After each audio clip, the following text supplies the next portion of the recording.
Hi, hello again, health and beauty enthusiasts. This is Transparent Talk by Dr. Wong Lip Wee.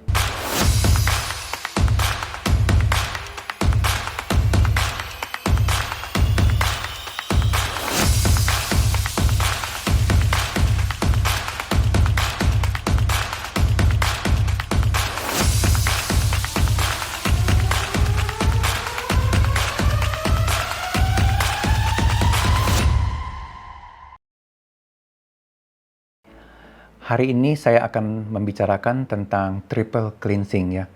Apa sih triple cleansing?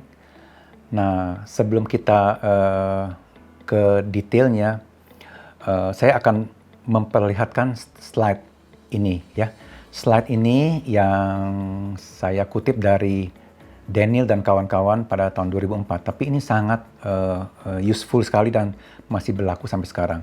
Seperti Anda lihat ya, jadi sebelah kiri adalah bagaimana cara farmasis, kemis, dan formulator memodifikasi ingredient dan partikel ya supaya lebih mudah masuk ke dalam kulit. Udah, saya akan membicarakan secara awam begitu saja. Nah, yang tengah-tengah ini yang penting nih. Yang area of interest is actually yang di ungu dan marun ya.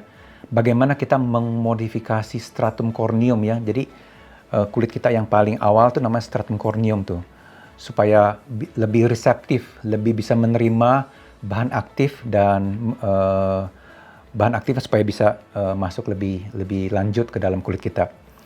Nah, Anda sudah lihat yang pertama adalah hydration, bagaimana kulit yang sedikit basah ya, itu bantu untuk penetrasi bahan aktif ke dalam kulit ya. Tadi saya udah membicarakan sebelumnya di episode yang sebelumnya, chemical enhancer seperti alkohol juga bantu untuk mengpenetrasi ke dalam kulit. Tentu double cleansing dengan micellar water saya juga sudah membicarakan. Hari ini saya akan membicarakan tentang skin conditioning ya. Nah, sebelumnya pore cleansing juga udah pernah saya bicarakan bagaimana kita menggunakan sabun dengan sikat ya, yang bisa bantu untuk fine scrubbing of skin. Nah, skin conditioning ini sebenarnya seperti kayak toner gitu. Jadi kalau kita first step ya dari double cleansing adalah micellar water dulu ya. Udah pakai micellar water dengan kapas, kita lanjut ke menggunakan sabun wajah ya, liquid cleanser ya. Dengan brush juga bisa supaya ada gentle exfoliating atau gentle scrubbing. Nah, setelah itu kita lanjut dengan toner. Nah, di sini tonernya nih kita bisa mainin nih untuk berbagai masalah kulit. Kulit yang cenderung kusam atau kendur ya, kita bisa menggunakan mandelic acid ya. Mandelic acid water sebagai toner itu banyak studi-studi ya yang saya akan perlihatkan di dalam studi yang telah dilakukan oleh beberapa investigator ya. Anda nanti bisa lihat dan baca lebih lanjut. Di sana mandelic acid 5% tuh sangat berguna untuk menghilangkan atau menyamarkan ya garis-garis halus pada kulit, dan juga bantu untuk menyamarkan hyperpigmentation ya, dan juga yang paling penting adalah mengencangkan kulit gitu ya. Jadi dia bantu untuk mengencangkan kulit, bantu untuk melembabkan kulit juga ya. Jadi mandelic acid toner is a very good skin conditioning ya. Skin conditioning bisa dilakukan dengan mandelic acid toner dan juga bisa dilakukan dengan succinic acid toner.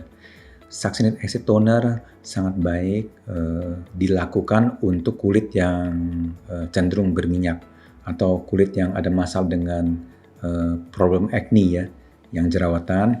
Itu tonernya kita bisa ganti dengan succinic acid water, seperti yang diperlihatkan dengan paper yang saya lampirkan sekarang ini. Jadi skin conditioning itu ada termasuk dalam step di mana kita mau memodifikasi stratum corneum pada kulit kita supaya dia lebih longgar dan lebih mudah dimasuki oleh bahan-bahan aktif dari skincare kita ya. Yang lainnya saya mau mention ya, stratum corneum remove atau bypass ya. Ini cara-cara digunakan pada klinik ya. Biasa mereka menggunakan microneedle ya, atau pada facial itu mereka bantu untuk supaya bahan aktif bisa lebih masuk lebih mudah lagi. Atau electrical assisted method ya, iontophoresis, phonoforesis, electroporation, ini banyak alat-alat yang digunakan pada klinik itu. Jadi klinik bisa bantu secara reguler ya, agar kulit kita itu juga lebih optimal dan lebih bisa menerima skincare untuk yang kita gunakan ya, untuk optimal benefit itu. Jadi once again, untuk saya skincare nggak perlu macam-macam, nggak perlu yang terlalu mahal, tapi yang cocok dan pas gitu. Dan cleansing is a very important part of skin routine. Jadi kalau cleansingnya kita udah mantep, double cleansing, udah gitu kita ada skin conditioning. Skin conditioning udah mantap, tinggal kita lanjut ke day cream, night cream, dan serum ya. Jadi ini yang saya mau jelaskan sebelum saya bicara lebih lanjut. Oke, saya sering mendapat pertanyaan tentang serum dan krim. Apa sih itu serum? Apa itu krim? Serum adalah water based ya. Jadi it's quite watery.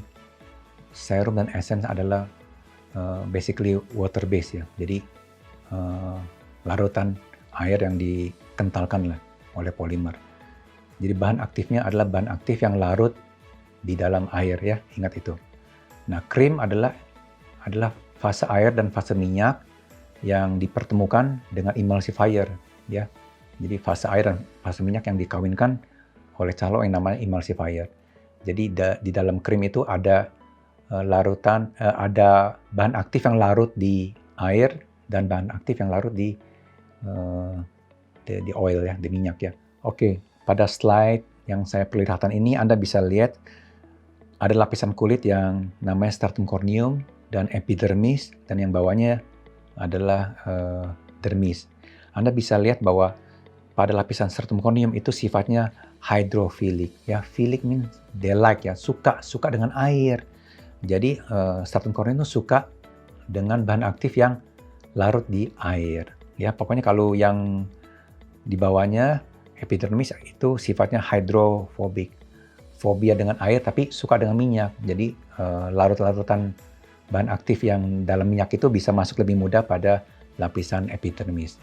Jadi jawabannya adalah menggunakan serum dan krim, keduanya itu lebih baik daripada menggunakan salah satu aja.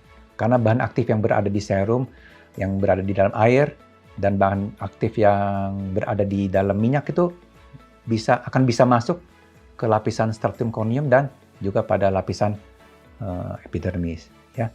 Dan saya juga sering juga menyarankan namanya teknik layering, di mana kita menggunakan bahan aktif serum dulu, kita biarkan let it stay for about 1 minute, udah gitu kita hantam, kita lapis dengan krim ya. Jadi itu namanya layering teknik of serum dan krim. Ini juga sangat bantu sih sebenarnya pada beberapa penelitian yang saya tunjukkan ya di slide-slide yang berikutnya ini. Di penelitian ini saya menggunakan serum dan krim bersamaan. Dengan begini kita bisa lihat ya, jadi efficacy dan khasiatnya itu boleh dibilang ada sedikit aditif ya. Jadi walaupun tidak 1 tambah 1 menjadi 2 gitu, tapi 1 tambah 1 bisa 1,5, bisa 2,2 gitu. Jadi pokoknya ada additive effect begitu. Jadi ada akumulasi effect. Jadi sangat bagus kalau kita bisa menggunakan serum dan krim. Dan ingat juga kalau kita hanya menggunakan serum yang sifatnya water based, after about 1-2 jam kulit kita akan merasa kering itu. Ada kayak sesuatu yang kurang begitu. Karena kandungan minyak yang ada di krim itu bantu juga untuk menghindari water loss ya, atau kehilangan air yang kita namakan transepidermal water loss ya, TEWL ya. Jadi kedua-duanya itu penting itu, both serum dan krim ya. Jadi mengapa kita menganjurkan pemakaian sabun, micellar water, toner, serum, krim pagi dan krim malam secara serangkai? Itu sebenarnya ada tujuannya ya. Tujuannya adalah sebagai berikut. Oke, I hope this talk is transparent enough ya for you to understand ya. Karena saya coba untuk menggunakan bahasa-bahasa awam untuk bahan-bahan ilmiah ini supaya mudah dikunyah. Oke, please don't forget to like and subscribe and stay tuned for my next episode.